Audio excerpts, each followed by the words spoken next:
officially reached the breaking point with Derek Carr and Dennis Allen when it comes to us Saints fans. And of course, we got an important game this Sunday against the Lions. Let's talk about that right here on the Straight Up Saints podcast. You're listening to the Straight Up Saints podcast.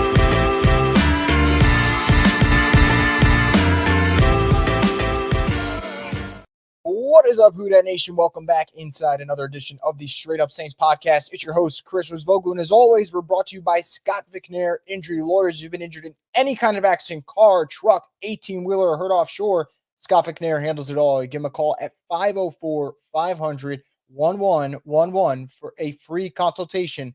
They'll always fight for the win. So let's talk about it. Let's get down to business and talk about Derek Carr. I, for one, was one of those people that thought, man, Derek Carr should be an upgrade over Andy Dalton. Derek Carr should make the Saints offense a little bit better than it was the year before. Derek Carr should give them a little bit of stability at the quarterback position. I'd love to say I was wrong. I was dead wrong. Derek Carr has been dead weight for the Saints. He's been a liability for the Saints. And worst of all, he's been unaccountable for the Saints. So it's no secret, guys. We know Derek Carr struggles in the red zone. It's not particular to just this season. It's throughout his career. And it's not just about feelings, it's also about numbers. And Mike Triplett of NewOrleans.football gave you some really good ones this week. I'll bring the two that he mentioned on Twitter to not give away everything that they said this week. He said Derek Carr this season is 5 of 25 passing inside the 12-yard line. And over the last 2 years, he ranks 36th out of 36 eligible quarterbacks in both passer rating and completion percentage inside the 12-yard line. 36. There's only 32 starters in the league. So there's the numbers. You have it there. So when the reporters do their job and ask Derek Carr questions about the red zone and how it could get fixed and whether or not it's a concern, not only does he kind of dismiss that and pass off and not give actual answers and say, I got to get better. This is unacceptable. What does he say? You're going to keep asking the same question. I'm going to give a lot of words and no answer because I'm not going to tell you. Here's the reality. I said it on TikTok and it's short, and I'll say it today again. He doesn't have the answer. He's bad in the red zone. He quits on plays. He short arms throws. He doesn't have what it takes to be tough enough to hang in the pocket, make the tight window throws, and put it on the money where it needs to be. He's had the opportunities this season. He doesn't do it. He had the opportunities in Vegas. He didn't do it. And now I thought maybe it was Josh McDaniels who was at fault last year, and the Saints can get him back to what he was in 2021. No, that wasn't an anomaly. That was a trend. He's on the decline in his career. And what we have right now is a starting quarterback for the Saints who gets paid $40 million per year, despite only having 10 touchdown passes. That's only 3 more than Tommy DeVito. A quarterback whose last touchdown pass came on November 5th. November 5th against the Chicago Bears. Guys, it is almost fucking Christmas. And this man's last touchdown pass happened on November 5th. Doesn't believe in grades to give out. Just wants to talk about the record, which, by the way, isn't very good at 5-6. Doesn't take accountability. He doesn't do the bare minimum for a quarterback. And it has reached the point where he struggled so much that we got guys like Rob Gronkowski, who you could joke about whether or not he's the smartest guy or the brightest bulb in the room. He knows that Derek Carr should get benched. He knows that he's not playing at a starting level. The Saints don't see it that way. So this is what I'm going to say to Derek Carr before I get into other problems with the New Orleans Saints, and I'm talking about the coach and the general manager. And I'm going to make it very clear. I know that it is only the late stages of the 2023 season, and we're not into 2024 yet. But I want to talk about 2024. Derek Carr cannot start for the Saints in 2024. I don't care if he is the highest paid backup in the league next year. He cannot start. There's a sense of entitlement when it comes to this quarterback for someone who's never won anything significant in the NFL. He's never won a playoff game. He's never won an individual accolade of magnitude. Yet there is that entitlement. And what I would say about Derek Carr right now is he's overpaid, he's unaccountable, he's overrated, and he's flat out not good at the quarterback position, period, and stop. That is where it goes for Derek Carr. And that's why the Saints at this point, you got to be hoping there's a refund on this contract. It is arguably the worst in the NFL outside of maybe Deshaun Watson. So I want to switch gears to the head coach because it doesn't just all fall on Derek Carr. Derek Carr has struggled. Derek Carr has been unaccountable, but it doesn't stop there. So I pointed out on Wednesday, I'm losing track of my days. On Wednesday, Dennis Allen gets asked by the media if Derek Carr has any blame at all when it comes to the Saints' red zone struggles. He said, we're not really in the business of the blame game. We're in the business of production. Then when asked a follow-up question, can Derek do anything better in the red zone? He said to try to single him out is not the right way to go. That's fascinating to me. Interesting.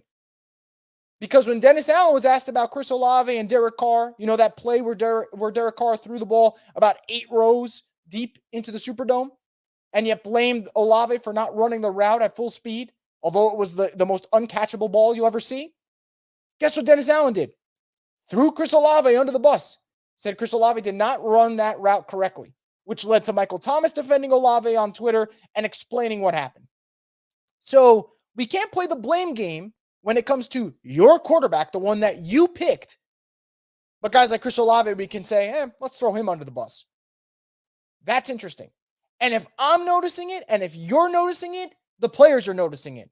Because I know there was this idea last year that because the Saints locker room didn't crumble, didn't implode, Dennis Allen deserved a second year. And that was stupid to think of that. But let's be honest right now. There is no way that locker room is unified, coaches and players. Now, I believe the players will still fight for each other. I don't think Alvin Kamara can show up on Sunday and give a lousy performance and look Demario Davis in the eye or look Cam Jordan in the eye and vice versa. But I think when it comes to understanding the coaches, being on the same page with the coaches, the players are not that. So if your defense is no longer good, if your offense stinks, if the quarterback you picked is terrible, and now you do not have the locker room because you decided to show favoritism to your quarterback, meanwhile you threw Olave under the bus earlier this season, how many more strikes do you have left if you're Dennis Allen? Besides the fact that, he's 20-44 as a head coach. Adam Gase, Josh McDaniels, Doug Marrone, all coaches that have been mocked before, better winning percentages all time than Dennis Allen. He's that bad of a head coach. So all those things going against him. He's running out of excuses, although I'm sure the Saints will find ways to give him more. And even Will Lutz. Yeah, former Saints kicker Will Lutz. I didn't know until a bunch of people tagged me on Twitter earlier today. But people go, did you see what tweets he liked? I go, I didn't see it. So they sent me a screenshot. Will Lutz unliked, but originally liked for a couple of hours, these 2 tweets that I posted. One of them said Dennis Allen is 20-44 as a head coach. Brian Flores got fired after going 24-25 in 3 seasons, and Jim Caldwell was fired by the Lions after going 36-28 in 4 seasons. Then, the more pressing tweet that I sent that Will Lutz liked, I said, fire Dennis Allen. Don't make the fans go through another year of this BS, Mickey Loomis. So if Will Lutz is feeling like that, I'm sure there's other former players that feel that way about Dennis Allen, and I'm sure there are current players who would be more than happy for Dennis Allen to be fired. And I'd love to say he's going to get fired, guys. I'd love to. But guess what? I can't promise you that because the GM is just as delusional as the head coach. So let's get to the GM. We talked about the quarterback. We talked about the head coach. Let's talk about the GM. Mickey Loomis, man. I've been slacking when it comes to giving him the heat he deserves. I've been all over Dennis Allen and giving him the smoke that he deserves. Lately, I've been just absolutely demolishing Derek Carr when it comes to reading the stats that show he is not good, and he's also being a crappy leader. But Mickey Loomis, I think it's time we turn our attention towards him and talk about what a terrible job he's done, but more importantly, the BS that he's trying to feed the Who Dat Nation. So earlier this week, he does his interview with Mike Haas. Normal thing. No, nothing wrong with that. And he's talking about the Saints. And this is what he has to say, so bear with me on this lengthy quote.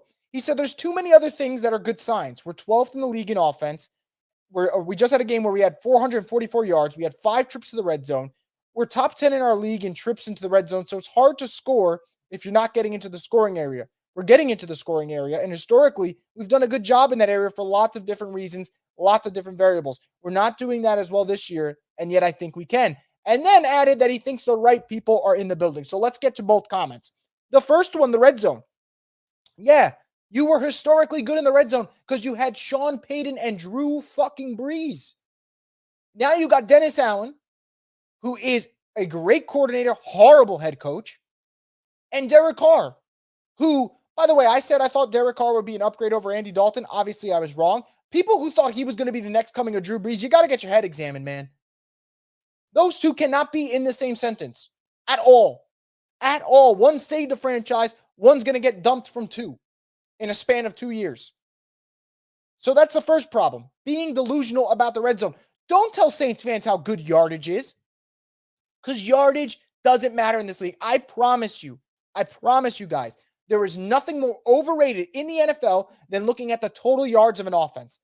because not all yards are creative equal. If a team comes out, gets a quick 300 yards, blows out an opponent, and then puts in the backups and doesn't really gain much the rest of the game, they might have less total yards than the team that's getting blown out, but in garbage time, that may pick them up. And to point it out too, Kenny Pickett this week, talking about the Steelers, finally had over 400 yards of total offense. Kenny Pickett, a second-year quarterback who has not had a good season, who can blame Matt Canada if he wants. Do you know what his response was? Yards are great, but points win games. So Kenny Pickett gets it. Derek Carr doesn't get it. Mickey Loomis doesn't get it. Don't feed us bullshit and shove it in our face that it's all sunshines and rainbows when we know it's not. Your team did not score a single touchdown against the Falcons. Do you understand how unacceptable that is? To go on the radio and say that it's fine and we're doing this well and this is going great and we've had success in the past. The guys that have made you successful are no longer in the building. That's the problem.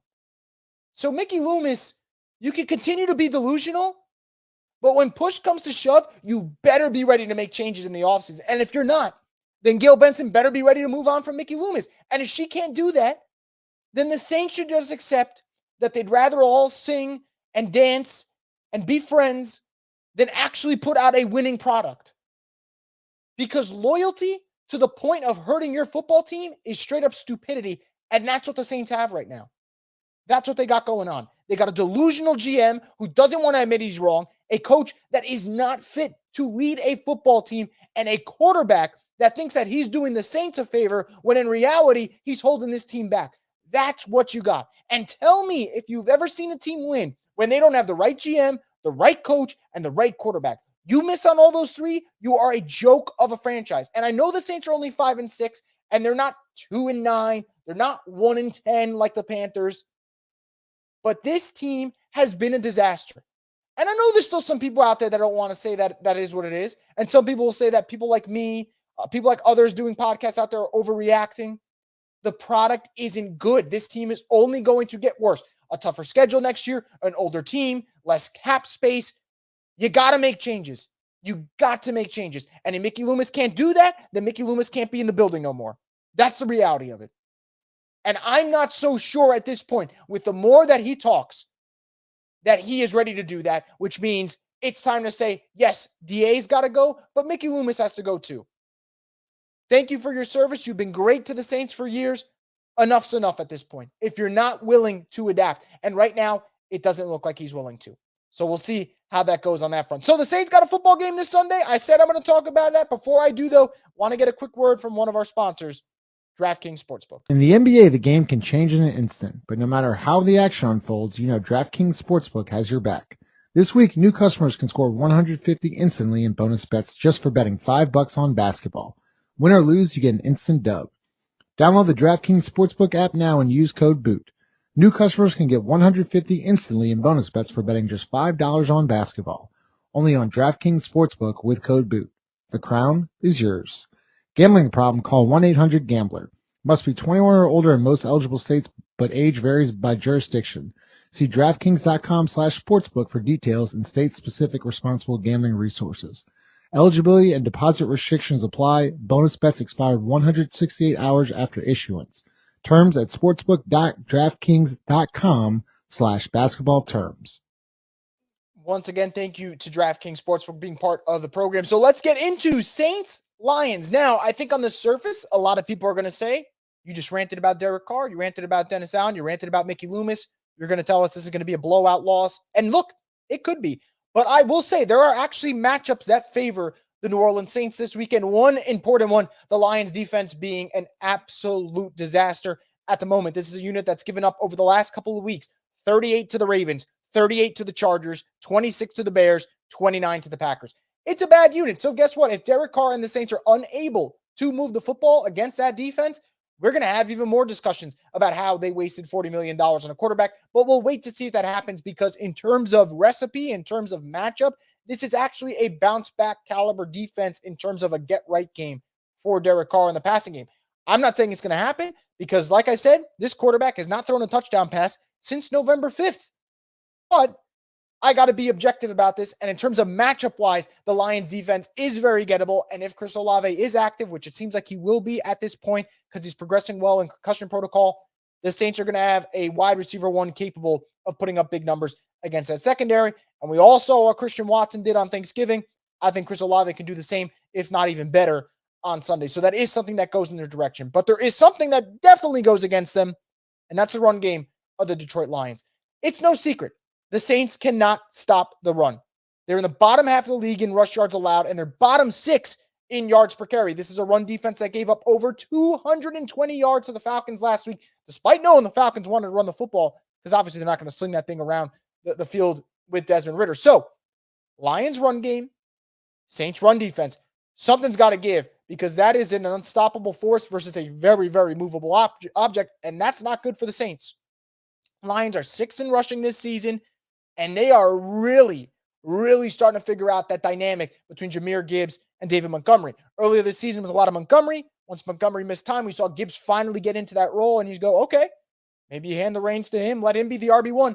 They're finding that balance, and they're really good at playing off each other, and the fact that Gibbs gives you that explosive guy. Montgomery is a hard-nosed runner. It kind of reminds me of, to a lesser degree, 2017 Mark Ingram and Alvin Kamara. Obviously, that duo was much better in my opinion, especially because Alvin was just leaps and bounds better than Gibbs in terms of production, what he brought to the table immediately. But that's a really good duo. And I think that duo will be able to have success against the Saints.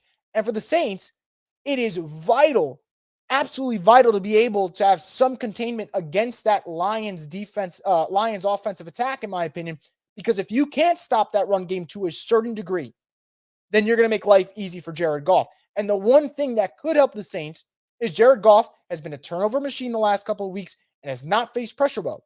But you're not going to be able to get pressure on Jared Goff. You're not going to be able to take advantage and force him into those mistakes if you don't stop the run, or, to, like I said, to some degree, limiting it. So I'm not saying you got to go in and you got to shut down Montgomery and Gibbs, because it's not possible and it's not probable. And I understand that. But you got to be able to show some toughness in the trenches, to give yourself those opportunities on third down where you could send an extra rusher, where you hope that Carl Granderson can make a game-changing play and make Jared Goff continue his streak of turning over the football. The Packers did it well. The Bears did it well. We'll see if the Saints can match that. And this is a team that we said, the one thing you want to give them credit for this season, takeaways. They've been excellent in that department. So that is something I'm going to look at for sure. And, of course, injuries. The Saints are going to be missing a lot of key guys. Obviously, no MT, no Lattimore, both of them on IR. But I'd expect no Rashid Shaheed. I'd expect right now no Marcus May, no Pete Werner. And we'll see about Cam Jordan. It's possible that he misses that. So you're going to miss some key phases. I know that that's going to be a topic and possible excuse for them, although I'm not buying it. It is part of what I have to mention. It would be wrong of me to not bring up, hey, they could be missing these guys. It's been a relatively healthy team for the most part. Now they're starting to get hurt. We'll see how they play against the Lions. I think it's going to be a fascinating one, because I think if the Saints get blown out in a game that is going to be shown pretty much across all of America, could that be the turning point? Could that be the moment where the Saints front office, Saints ownership, get in a room and go, this isn't working? And more importantly, it's embarrassing. Because like I said, Mickey Loomis is still going on the radio and thinking, we're still in the thick of things. We're still doing this well. We're one game out. But if they get beat up by the Lions and look just outclassed, then who knows? Maybe at 5-7, the Saints go, it's not working, DA. And I'm not saying they're going to fire him after the game, because there's no way in hell they're going to do that. They don't have the stones to. But maybe then and there, they'll be leaning towards what they should be thinking of in a decision of, we got to get rid of Dennis Allen. And I'm not saying that's going to happen, so I don't want to get people's hopes up. I still feel like in the back of their minds, they want to keep Dennis Allen, and they're going to look for every reason to keep Dennis Allen. The Lions could change that, and we'll see how it goes. Lions have been playing some really bad football the last couple weeks, so in terms of confidence level about Detroit, I don't necessarily think they're going to come in and dominate the Saints. Now, they could, extra week of preparation, coming off a bad loss to the Packers. But I don't know. I just don't feel confident about the Lions defense to be able to put that game away. I can see the Saints defense struggling, but I don't know if the Lions defense will have a dominant game. Now, if the Lions defense, I'll put it out here for now. If the Lions defense has a great performance against Derek Carr and the Saints, and I'm talking particularly about the offense, there is no way in hell you can start Derek Carr the following week. There is no way in hell. If Justin Fields, if Jordan Love, If quarterbacks of that caliber can have career games, specifically Jordan Love, against the Lions, there's no excuse why Derek Carr can't have a respectable performance. But overall, I'm still going to pick Detroit. I think that the line is close enough that Vegas is telling you it's probably going to be a close game. And we'll see where we go from there. But like I said, Detroit, if they blow out the Saints, changes everything in terms of, all right, maybe there'll be some sense knocked into the key decision makers in New Orleans. And if the Saints win, what will it mean? Probably nothing in the grand scheme of things because this team has shown they're incapable of stringing together wins. But again, we'll be here regardless to cover it if they do win or lose. Now, to wrap it up, I'm going to get into any comments that you guys put in the chat and go from there. Let's see what we got here. We got a comment from Jack. He says, it's crazy how Pete Carmichael isn't public enemy 1 or 2 in New Orleans right now, nor should he be. Nor should he be. I think in terms of anger, frustration, I'd go with Dennis Allen number 1, and I'd go with Derek Carr number 2, and Mickey Loomis 3. But you know what? Mickey Loomis could be number 1 too. We'll see. But it's got to be those 3. You blame Loomis for sticking around with DA. You blame DA for messing up the quarterback position, and you blame the quarterback for being a unaccountable, immature baby who's incapable of just for once stepping to the podium saying, I got to be better. I'm not asking Derek Carr to give away the Saints' secrets in the red zone. They don't have any. But I'm not asking him to do that. I'm not asking him to tell the reporters when they give him a question to just unveil the Saints' game plan. Be accountable, man. A couple of days ago, he sits there and says Jesse Bates left his responsibility. That's why he had the pick 6. Instead of saying, I made a bad throw, which, by the way, is one of the worst throws he's made this season. And that's saying something. And then you follow up with saying, I'm not going to give you the answer. You're going to keep asking, but you're not going to get it. All right, dude. Like, way to just skyrocket your way up to least favorite Saints player for most fans in New Orleans. Peace to Woke says, fire, everyone. I'm sure you are not the only person that says that. Jack says, I usually don't root for the Saints to lose, but I had Jared Goff and Jahmyr Gibbs in my paid fantasy league. Look, I'll say this. I am not one of those guys that's going to, say I'm actively rooting for the Saints to lose. It just sounds kind of odd. It doesn't feel right. What I will say, though, is if the Saints are going to lose Sunday, I don't want them to lose close. I want them to get embarrassed. What I mean by that is I don't want them to lose, but it be by a field goal or a touchdown and them to think, hey, we're making progress. We almost beat a really good Detroit team. I want them to see how far away they are, the gap between them and NFC contenders, and go, man, all right, we are just not good enough. And then maybe we'll have some progress in New Orleans. Alex says, nice to see that, Will Lutz. Look, Will Lutz, if he's thinking of guys, like I said, he's probably not the only one who feels that way. Alex says, QB has to take all the blame in the bad times and credit the team in the good times. Carr has done neither this year. It is part of the game. You're absolutely right, Alex. Just think about last year. Zach Wilson played terribly. And look, Jets might have benched him because he played terribly. They might have. But what was the ultimate decision for them and really shifted gears is when he went to the podium after having, I believe, 80 passing yards. And when asked if he felt like he let the defense down, and he said no. Just got to fall on the sword, man. It's part of the job. I never once heard Drew Brees take all the credit. I never once heard Jameis Winston take all the credit. I never once heard Trevor Siemian take all the credit when they had that shocking win against the Bucs. Never heard Taysom Hill take all the credit. Never heard Teddy Bridgewater take all the credit. But I know they took accountability when they lost. It's part of the job. And if you don't like it, maybe you're not fit for it. And I know the talent's there with him, but in terms of mindset, in terms of mentality, it's just not there. Alex says, I'm sure Will Lutz isn't the only former current player under DA who would like your tweets from earlier. Keep applying the pressure on this regime. I'm going to keep doing it. I know a lot of people say, yo, Chris, just stop complaining. You sound like a baby. Enough's enough. I'm not going to stop doing this. I'm not. Because I'm not being wrong about what I've been saying. All the numbers, all the data proves my point. DA is not a good head coach. Derek Carr has been a bust for the Saints in terms of a signing. So you want facts or you want feelings? I'm going to give you a little bit of both, but my feelings are driven by the facts. It's not me getting butthurt over something. It's me seeing the facts and getting frustrated and then kind of displaying my feelings about it. That's how I see it. Jack says, I know you don't root for the Saints to lose, but they got to lose 5 more games for your Blade Runner 2049 graphic. Look, man, we're getting there. He is 20-44 as a head coach. You know how embarrassing that is? So we're definitely getting there. 19 CT says, run with Taysom 25 times, pass for 5, let AK throw a few passes too. Couldn't be worse than the current game plan. Couldn't be worse. I'll go as far to say this. If Taysom Hill was starting this season, and I'm not saying Taysom Hill should start, I think the Saints record would probably be the same. If anything, they'd have one more win. What does that tell you about your $40 million quarterback? Jerry G says, DC4 sucks and Mickey Loomis got to go. Hard to disagree with that. Alex says, do you get the feeling that they're bringing both Carr and back next year no matter what? I'm starting to. I would say as of now, both will be back. I haven't heard anything yet. It's just what I'm reading between the lines, getting the senses of in that building. But there's 6 games left. They lose, let's say 4 of those 6 games. I think there will be changes. They lose more than 4. There will be more than a couple changes. But we'll see.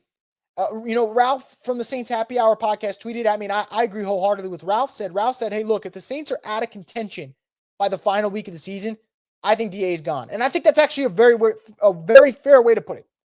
If you do not have a chance to win a crappy division, which I don't think should be the determining factor, I think you should get fired regardless of if he wins it or not.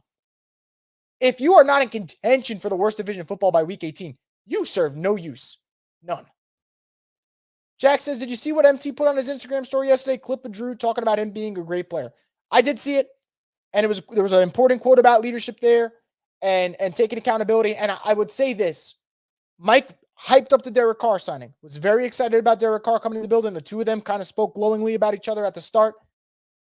Things changed, whether people want to admit it or not. Things changed the minute Derek Carr started acting like an absolute baby on the football field. And pointing fingers and blaming wide receivers.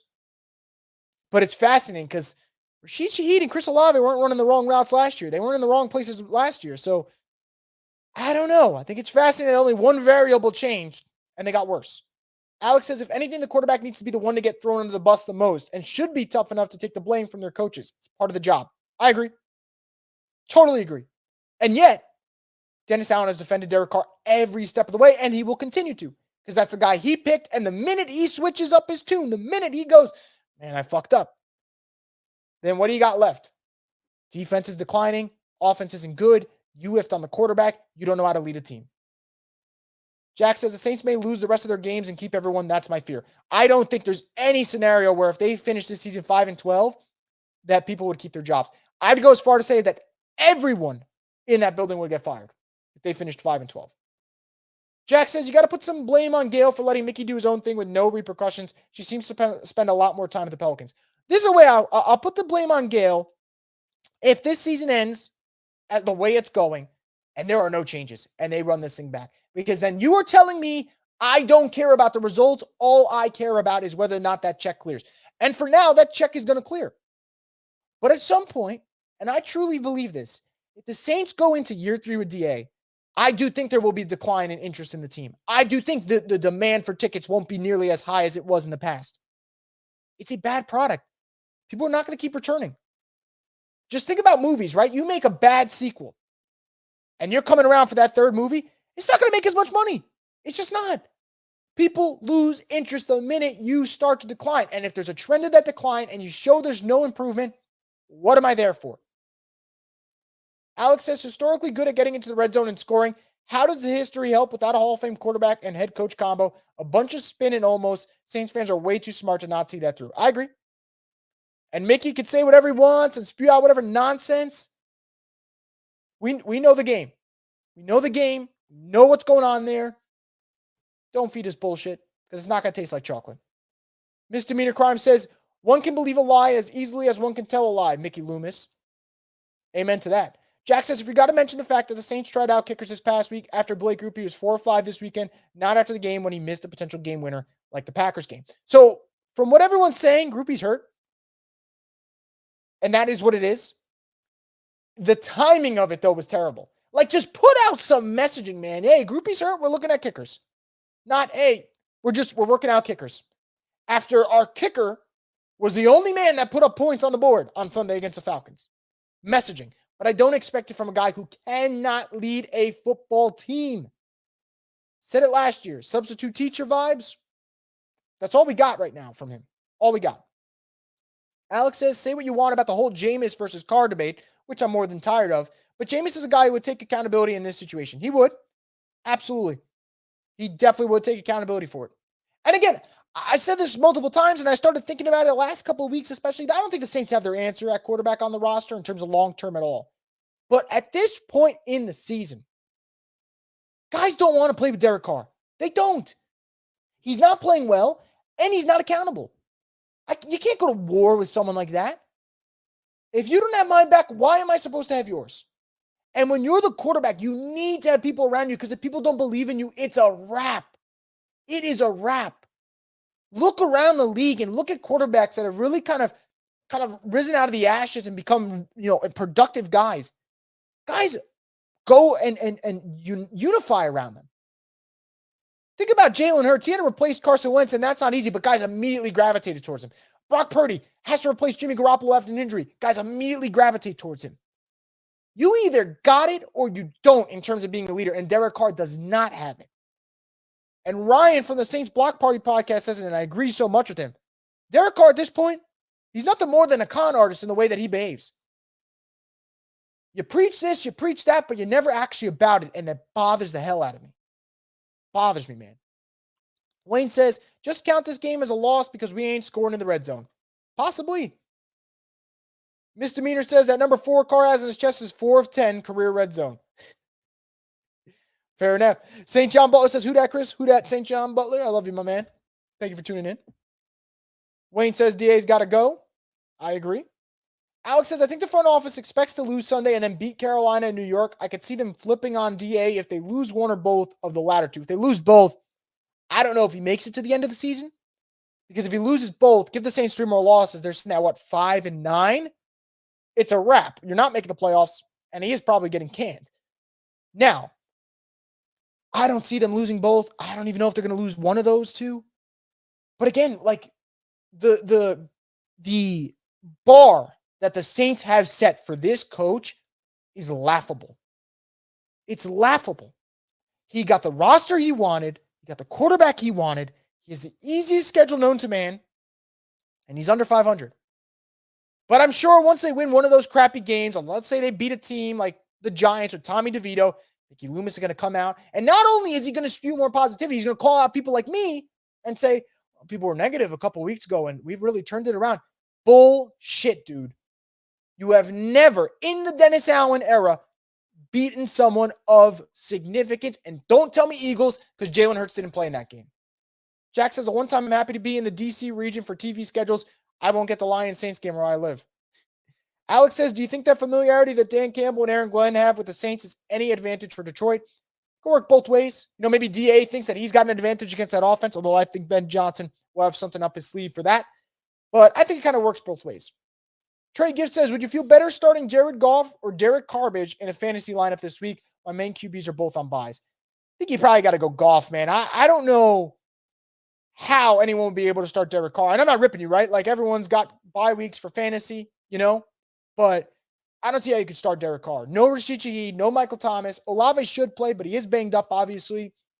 I'd start Jared Goff. And I know that's not great to hear because Goff hasn't been playing well, but it's the truth, St. John Butler says Carr is just not a leader, and it feels like the players are trying to say it without openly saying it. I agree. I agree. And at some point, guys are not going to bite their tongue. They've been biting their tongue for 11 games. And when DA comes out and refuses to put a little bit of accountability on his quarterback, guys will start to speak up. That's how I feel about that. T-Dirty00 says, F that car, we should have bought a scooter. I like that. Montdog says, it's funny that play calling works enough to score for Hill and Winston, but for Carr, it's an excuse. By the way, the offensive line is 22nd in sacks allowed, so we can stop blaming the O-line. Thank you for that. Thank you. The O-line got better. Taysom Hill found success in the red zone. Jameis Winston managed to score against the Vikings, something that Derek Carr couldn't do. What is the excuse now? What's the excuse? He's not a good quarterback at this stage in his career. I think he once was a really solid quarterback early in his career, got hurt, kind of reinvented himself into a solid quarterback. He is not a starter at this point with the way he plays. And what's fair is fair. When Jameis didn't play well, when Taysom didn't play well, when Simeon didn't play well, when Drew didn't play well, I would say they didn't play well. Carr is god awful. And the fact that there's still a couple of his kind of like minions on Twitter still defending him and hopping in my replies. What do you got to defend? He's on pace for less than a touchdown per game. And he's getting paid $40 million. Misdemeanor says he ain't worth 40 cents. Jerry G says he ain't worth a dime. Ain't that the truth? He's terrible, man. He's terrible. Misdemeanor says some of us thought DA should have been gone last season. I can't tell you how many times last season I did a podcast where in the title, Saints got to fire DA. DA's not the guy. Saints got to let DA go. And I'm doing it again, and I'll keep doing it until the Saints realize it's time for him to go. He's not the guy. He's just a guy, and he's really hurting this team. He's not a first-year head coach. He's not a second-year head coach. This is his fifth year coaching in the NFL. 20-44. Do you know how hard it is to lose that many games? And when they beat a shit team, DA always goes, well, you know, it's really hard to beat a team in the NFL. Yeah, for you. Because you can't do it. Michael says, Lions lost that Thanksgiving game. They're coming down here, piss and vinegar. We're in for a boat race. Possibly. Captain Deluxe says, 20-44. How does anyone defend that? Derek Carr is the queen of useless yards. He is. That's why I said yardage for the offense. Mickey Loomis could bring it up. How many of those yards this season have been meaningless? Thinking about the Jags yardage that was meaningless for a point in the game. Thinking about the yardage against the Bucs that was meaningless. Thinking about the yardage against the Falcons that was meaningless. Thinking about the yardage against the Texans that was meaningless. Keep bringing up the yardage. Show me points. The Saints have 2 starts this year where Derek Carr failed to have a touchdown drive for the Saints. And guess what? Both of them are against divisional opponents. You're in the worst division in football. And 2 out of the 3 games you've played against division opponents, your quarterback can't get the ball in the end zone. Don't tell me yards. Just don't. Montauk says, Lions trying to mollywop something this week. Maybe. Misdemeanor says, DA couldn't lead a horse to water. I agree with that. I agree with that for sure. Montauk says, DA is Mr. Blooding's brother, Rob the cool but dumb substitute teacher on Saved by the Bell. I'm telling you, man, there is nothing more suitable for this guy than substitute teacher. Because I know, and you guys probably know, right? You had that strict teacher, the substitute teacher comes in. Like I had one in high school. When this dude came in, like there was chairs flying across the room. Shit's hitting the fan. People are screaming. And this dude is just sitting there. Blank face. He kind of looked like DA, to be honest. Now that I'm thinking about it, I only think he had glasses on. So maybe he had more of a Pete Carmichael look. But when he was in, people knew they could get away with stuff. And I'll always remember last season, the best game the Saints played was the week that Sean Payton visited the facility. Sean Payton was there. People said we got to be better on our best behavior. We got to make sure we're up to the challenge.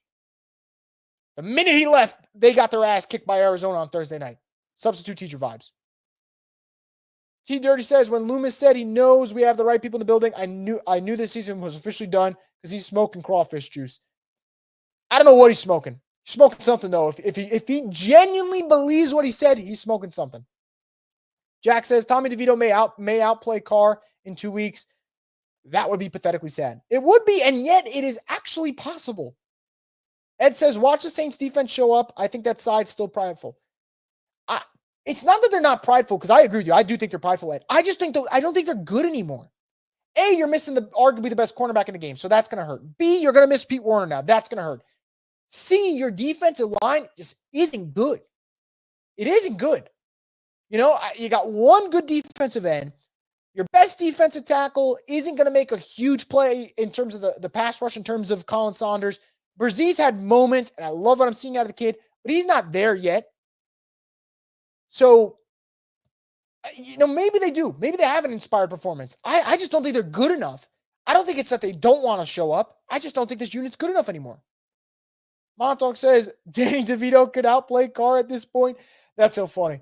Now I'm just thinking of Danny DeVito in those like a Jersey Mike's ad that he did one time. And I'm just thinking of that man just eating a sub, then hopping onto the field and outplaying Carr. And it honestly would be possible.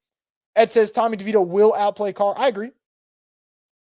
T-Roy says, get this man and the coaching staff off my sideline as soon as possible, please. Jack says Carolina can still technically make the playoffs, and they are 1-10. Yep. State of the division, right? But they'll tell you they're still in it. They'll tell you they still got a shot. That's the bullshit we get fed. It's crazy, man. It's crazy. Rob says the dome will shake from the booze on Sunday. Look, man, if you're going to be there, If you're going to be there in the dome, let him have it. Let him hear it. This is unacceptable, man. It's unacceptable. Misdemeanor says, I'll never forget Drew's 5-interception game versus the Falcons. Yeah, that Thursday night game was like a dagger. Because I remember the Saints that season were kind of flirting with 500 the whole time, and it finally felt like they could make a run. They lost, and then that was kind of it. And Drew came up to the podium and took it like a man, like he was supposed to. If Derek Carr had a 5-pick game, I guarantee you he'd be telling you, well, the safety left his assignment there. The linebacker left his assignment there. That's just got to be a little bit better. Always nonsense from this dude. But he wouldn't throw 5 picks, because to throw 5 picks, you actually got to take some chances. This dude, all he wants to do is check down the football. St. John Butler says, Chris got me cracking up over here. Look, if we're not going to win, we might as well laugh. Ain't that the truth? Jack says, Saints fans got to throw trash on the field and boo constant this weekend. Got to make it noticeable for the front office. I don't know about trash in the field. Booing? Absolutely. I think it's fairly acceptable to boo. I'd refrain from trash in the field. But let him hear, because this is a bad product. And if what we see the last couple of weeks happens again Sunday, there's no reason to not boo. No reason not boo. Captain Deluxe says, why does Taysom Hill ever leave the field? Stupidity. He should always be on the field. I agree with you. Always. And when he's not on the field, they struggle. And I said it last Sunday. It bothered me, man. It bothered me that Taysom got benched after his first lost fumble in 3 seasons. But Derek Carr can throw a game-changing pick 6. And no one's there to reprimand him. No one's there to walk him through the play and go, what the fuck were you looking at? We just let him go to the sideline, put some more eyeliner on, and then get ready for the next series? What are we doing? Like I said, an entitled player for someone who's never won anything. Misdemeanor says, SJB, I've been catching him more often lately. Larry says, I'd rather see Alvin Kamara play elsewhere alone with Lattimore rather than deal with this DA bullshit. They deserve a chance at a ring. I agree. I agree. Some of these guys, they deserve their chance. It's not going to happen here. Let it happen elsewhere at this point, man. Let it happen elsewhere. Rob says the fans fund all of this, yet our opinion doesn't matter to those same folks. You're not wrong. Like, if I were to take a poll today, what percentage of Saints fans would be okay with DA coming back next year? I don't know if that poll would hit 5%. I don't know. I really don't know. And people go, well, 5% is going to be 0%. No, there's still some people who are in denial. But if I were to ask this question at the start of the season, it'd probably be a much higher number. He has lost pretty much the entire fan base.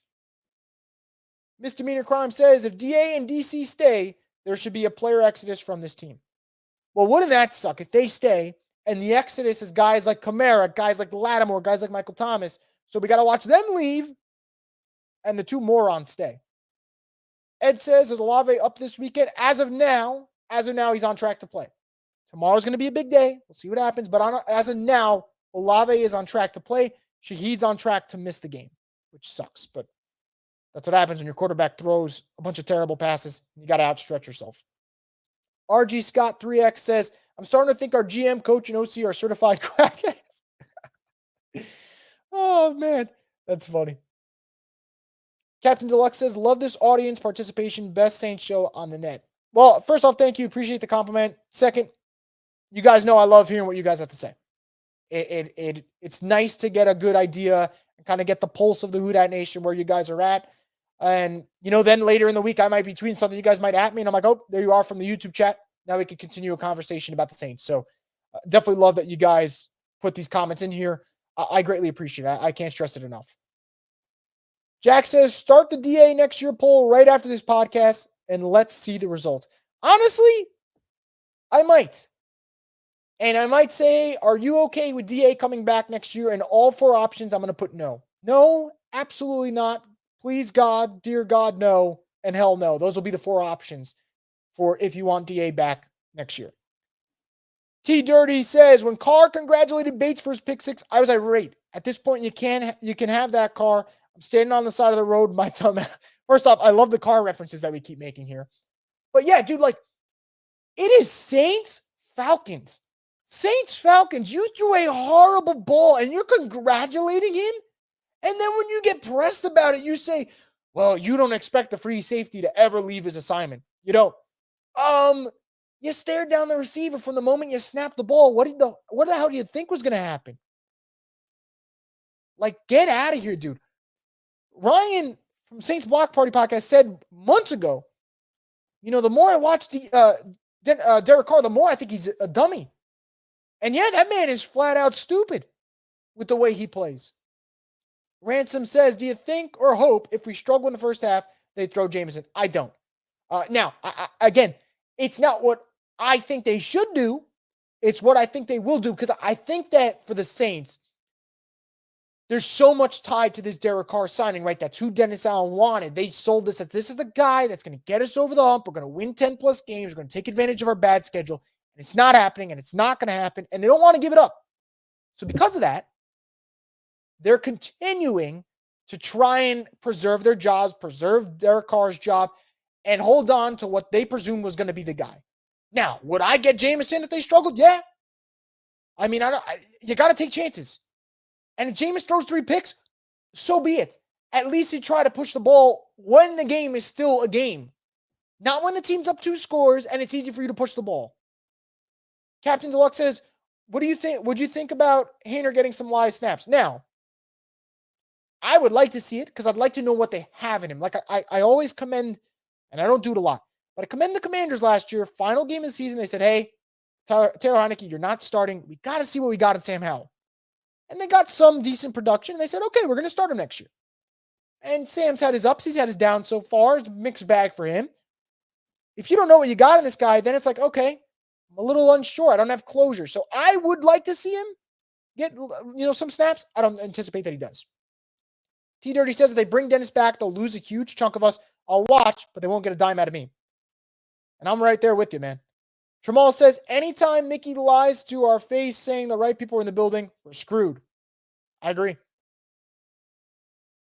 Lord Lude 83 says, I wanted Doug Peterson from the get-go.